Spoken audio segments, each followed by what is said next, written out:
Hi and welcome back. If you're new to the channel, my name is Vince. Thanks for stopping by. You're very welcome here indeed. So now a third study into NMN, NMN being an NAD boosting compound discovered by David Sinclair's lab, has proved to be effective in humans, this time during aerobic exercise. Well, that's enough waffling off me. Let's jump into the presentation and see what this third human NMN efficacy study has got to offer. This is a review of a piece I read in Lifespan.io by Greg Gillespie. In it, he sets out the results of a clinical trial of endurance runners that was recently published in the Journal of International Society of Sports Nutrition.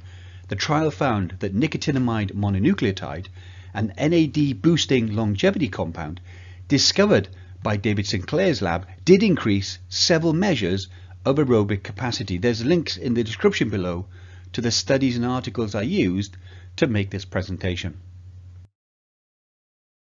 NMN is an NAD precursor, well known to longevity researchers for its role in various aging pathways, particularly ones related to energy usage and cell metabolism. NAD supplementation has been shown in both animal and humans to trigger some of the same molecular pathways as exercise. However, there is also reason to believe that NMN and exercise work together and yield even greater effects. The NAD SALVAGE pathway helps replenish NAD levels by generating it from NAD precursors. These precursors come from both our diet and from the recycling of NAD that is being used up and broken down into other molecules. In this process, exercise increases NAMPT, the rate-limiting enzyme, potentially allowing more NMN in the body to be converted into NAD. Studies in both young and old rodents have shown that NMN and exercise together increase cardiovascular fitness more than by using either intervention in isolation. Let's now look at the latest study. It was a 6-week randomized double-blind placebo-controlled 4-arm clinical trial at the Guangzhou Sport University. 40 men and 8 women that were aged between 27 and 50 were recruited from the Guangzhou Pearl River Running Club. Each subject was a regular endurance runner. They were non-smokers who did not drink caffeine or alcoholic drinks and had no prior use of medication or supplemental nutrition. All participants were instructed not to change their normal diet or living routines for the duration of the clinical trial. Each participant was placed into one of the following groups. Each group consisted of 10 men and 2 ladies. The first group was the low dose group, and they took 300 milligrams of NMN per day. There was a medium dose group which took 600 milligrams of NMN a day, a high dose group that took 1,200 milligrams of NMN a day, and there was a placebo group who received no NMN whatsoever. So let's take a look at the supplementation protocol.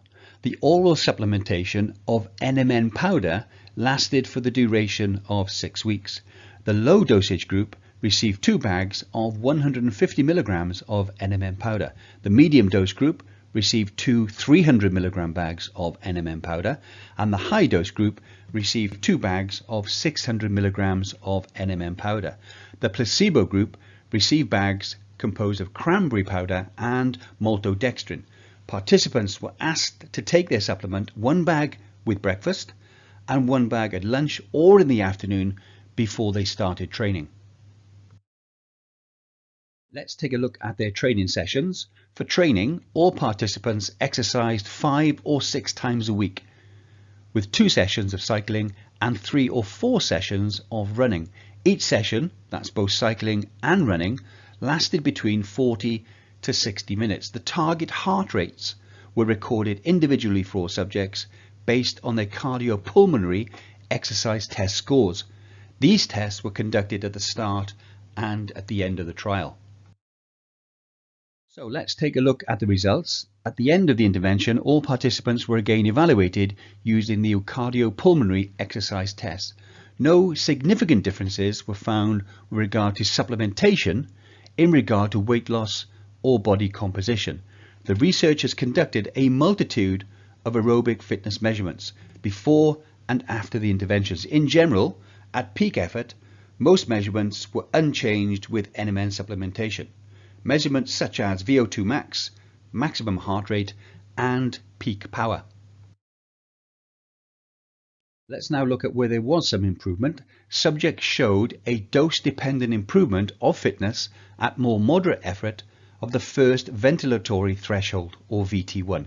That sounds good, but what is VT1? In short, VT1 is the time during exercise when your breathing rate actually begins to increase. At VT1, subjects who took 600 milligrams of NMN twice a day, so the high dose group, had higher VO2 and lower heart rates than the lower dose groups and the placebo group. The optimal dose of NMN in humans has not yet been established, but several experiments in animals have yielded better results with low doses. However, these previous studies were looking into disease rather than exercise. This may suggest that the optimal NMN dose in humans is likely to be context specific, so either to aid in performance or to mitigate disease. The report states that according to an equivalent surface area dose of milligrams to kilogram of body weight, a human dose is approximately 1/10 of that of a mouse. Therefore, 50, 100 and 200 milligrams per kilogram per day of NMN for mice is approximately 300, 600 and 1200 milligrams per day for a human who weighs around 60 kilograms. The authors attributed these dose-dependent improvements to an increased utilization of O2 by skeletal muscle. An improvement in cardiac function is another typical cause of improved aerobic fitness. However, this would also have likely led to higher peak performance, which was not seen in this study. NMN is also known to disproportionately impact skeletal muscle relative to other tissue. Therefore, NMN likely acted by improving muscular efficiency, although the researchers did not take any muscle biopsies or conduct any biochemical analysis. A decline in physical fitness is one of the most noticeable effects of aging, and in this study, NMN further improved physical fitness above and beyond regular exercise. Although there was not a no exercise control group, it seems likely from previous studies that such a group would have been outperformed by the exercise groups. With this assumption, it can be concluded that the two interventions of supplementation and exercise do have a synergistic effect. The double-blind, placebo-controlled study design, as well as the dose-dependent relationship borne out in the results, provide a lot of confidence that NMN was responsible for the improvements that were seen in these subjects. Let's look at some other limiting factors. As always, some questions still remain. The participants were all Chinese, young or middle-aged, all healthy, and regular amateur runners.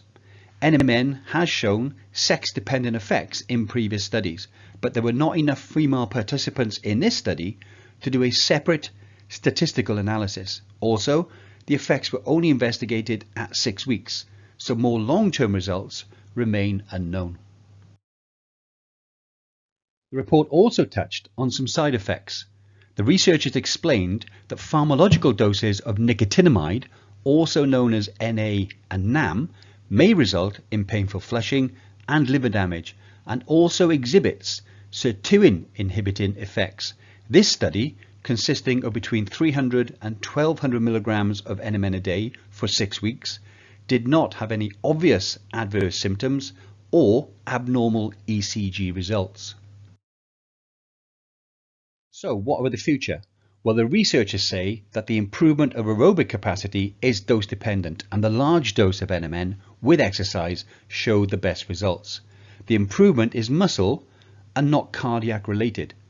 NMN supplementation may improve performance during exercise training, and combining NMN supplementation with exercise may be a practical strategy to increase the endurance performance of athletes. Well, I hope you found that interesting or informative, hopefully both. Great to see another human NMN trial be returned with some favourable results. Also this time for aerobic capacity, in men and women, in young and in old. And also very good to see that they've gone for larger doses, this time up to and beyond 1 gram per day. And also that the larger dose group of 1.2 grams a day actually returned the greatest results. Let me know in the comments below what you think of the presentation. Let me know what you think of the study, and also let me know that if you do take NMN, are you considering upping your dose closer to 1 gram a day if you're around the 60 kilogram mark, or indeed going beyond 1 gram a day, as I do with 1.5 grams a day, if you are in fact heavier than 60 kilograms. I'd be interested to know what your comments are on that.